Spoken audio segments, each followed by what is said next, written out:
Hello, this is ProCycle and I'm Carl. We're going to try the Tech Talk about tires one more time. This is take two for Tech Talk on tires on Thursday. There's all the T's. What we were talking about is the importance of the tires and the air pressure in the tires. What I explained earlier is with tires, it doesn't matter how great your horsepower, brakes, or suspension is. If you don't have a quality tire that's going to translate that to the ground, it's useless. We want to make sure you get a good quality tire. To utilize a good quality tire, we got to make sure we maintain the proper air pressure for on pavement or on off-road applications. One of the key things we want to look at with that is what holds the tire pressure in. That's going to be the valve cores down here. Now, these little tiny valve cores are inside your valve stems, be it on a tube or a tubeless system. That's what holding everything in. We kind of tore one apart to look at it and show the importance. That little O-ring and that spring right there is all that holds your air pressure in. You're dependent upon those things not failing to keep your tire pressure constant while you ride day after day. We have found that the black ones and the red ones are the ones preferred. We've seen all the other ones, the blue, the green, the yellow ones. Those are for like welding equipment, hospital equipment. Not recommended for tire use at all. They'll deteriorate correctly with all the air that it's exposed to. They're made for oxygen or acetylene, and they're just not going to last at all when using a street application. So if you've got anything that's that kind of color, you want to get rid of it, replace it with a high temperature red one or the standard temperature black one. The other thing we've seen a lot of, which we've seen will be a problem, is if someone has like one of the old school long valve stems. They've modernized it, made it shorter. We've seen a lot of these old school ones still in there. These are nice, they're going to do the job, but the problem is should you be off-road and you have the pressure down a little bit, if you happen to run over a rock or hit something sharp, that's going to bend. And the problem with it bending is it tweaks the seal and it starts to seep air slowly, and it's never going to seal up correctly. The other bad news is you can't get it out now that it's bent. You can't remove it. The only way to correct it is get a new tube. It's probably worse than trying to patch it. To just get it out, replace it with either the black or the red one. One of the other key things we notice about tires is when they're all brand new off the showroom floor, they come with these nice plastic valve caps. Those work good initially, they're nice, but after a while they'll deteriorate, they start to crack, they get ovaled out, and they will allow air pressure to seep out should we get any kind of failure with the valve stem. So you want to make sure we get these replaced with a nice metal one that has an O-ring inside. That way to secure down tightly on your valve stem and make sure that should this start to lose air, that's not going to get past there. That's going to be a secure system to keep your air in. So these are important details which are often overlooked. Any questions? Feel free to type them in.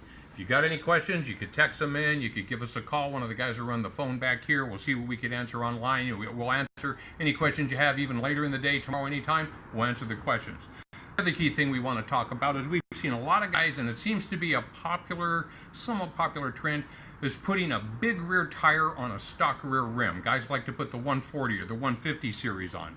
Most of the dual sport bikes today come with either a 120 width or a 130 width tire, and that's what's preferred. About 99% of all the rear rims out there are a 3.5 inch wide aluminum rim. Or excuse me, 2.5 inch wide aluminum rim, my goof. And we've seen guys, we got a 150 tire here, just for example, doesn't matter if it's a street tire or an off-road tire. When we squeeze that in, and you can see how much that pulls it in, that does not fit correctly. We get a bad profile on the back when you say, okay, I got it squeezed down there, and I'm going through the canyons, I got a supermoto set up, and I'm trying to get the contact patch down there. You're leaning over farther than that tire will actually ever go. You cannot go that far over. You're dragging handlebars at that point, trying to get the full use of that tire. You want to run a wider tire? Let's get a wider rear rim. The stock rim, again, is made for stock size tire. So over here we have a Michelin that's going to be in the 130 size, and you can see this will fit right on as it's supposed to. It mounts correctly, it's there, we're not warping the tire out, we're not muttering and getting a bad profile, we're keeping the profile as it should be.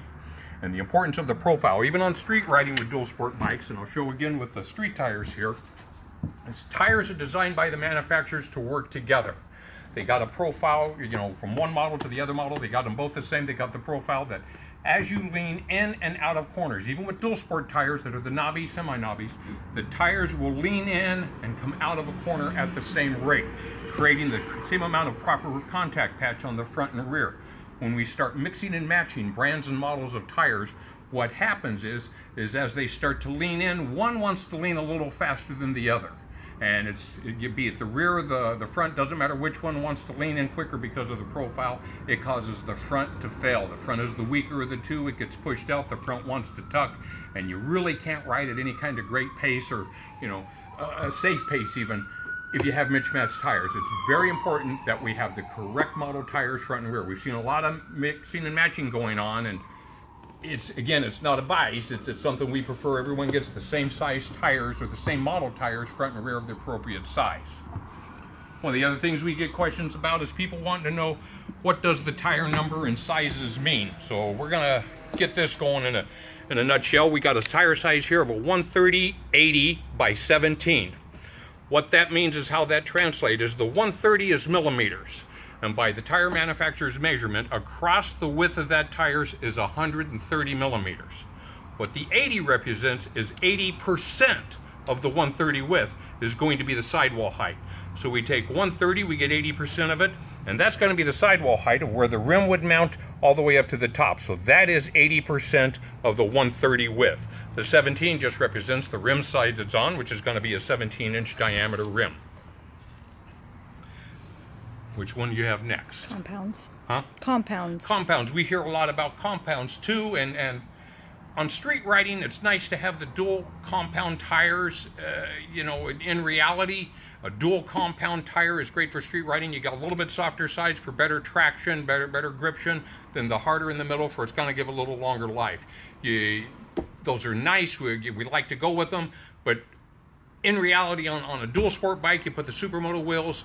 The single compound tires, because the bikes are so light and they are a little bit limited horsepower, you're going to get the same performance on a nice single compound type tire versus a dual compound tire. There's really no big benefit on the street to running it on a supermoto dual sport bike. Contact patch.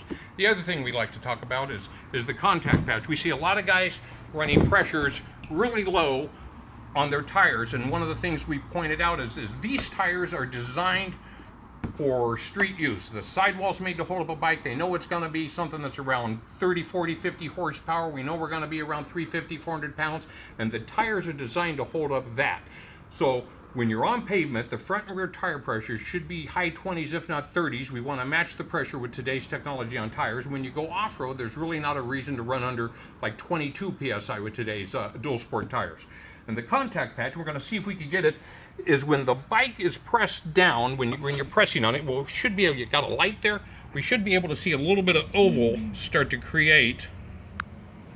You can see right in here, we'll see where we press down, and you can see where an oval starts to begin. That's how much is contacting the ground. And what we found is if we run too high of pressure, it's going to bring that up and get a smaller contact patch. We run too low of pressure, we're going to get it really pressed out hard, and the traction is actually going to be where it wants to tuck the front end. So we always want to run good pressures front and rear on the tires. And that's it. So that's what we got for tires today. If you got any questions, give us a call. Anybody here can help you out at ProCycle. Thank you. Bye-bye. Bye-bye.